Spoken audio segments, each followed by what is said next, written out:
டே MC Sai புண்டியாண்டி என்ன சூப்பி போத்தில் புண்டியோ சூப்பி போத்தில் ஒன்று குண்டி பக்கம் மாதிரி ஏற்றி விடுவேன். அவர் வந்து சில சனியலோட சேர்ந்து கேங்ஸ்டர் வீடியோஸ் எடுக்க பார்க்குறாரு. பேப்புண்டா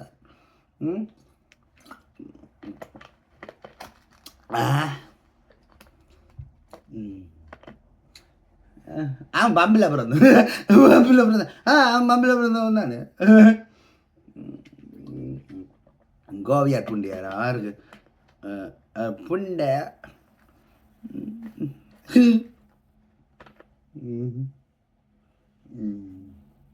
இவன் தமிழாக்களுமே எல்லாமே தான்றது. ஆக்டர் விஜய் வந்து அவன் இந்தியா காண்டி உழைக்கிறான். இவன் ஆக்டர் விஜய் வாய்ப்புக்கு வந்து புண்டைக்கா அமர் வியாதியும் விசாரும் தமிழாம் புண்டையாம் மண்ணாங்கட்டியாம் பார்க்கோம். நீங்களும் திறந்து விட்டுட்டு போய் காசோல கொட்டுறது புண்டை அமர் வியாதி.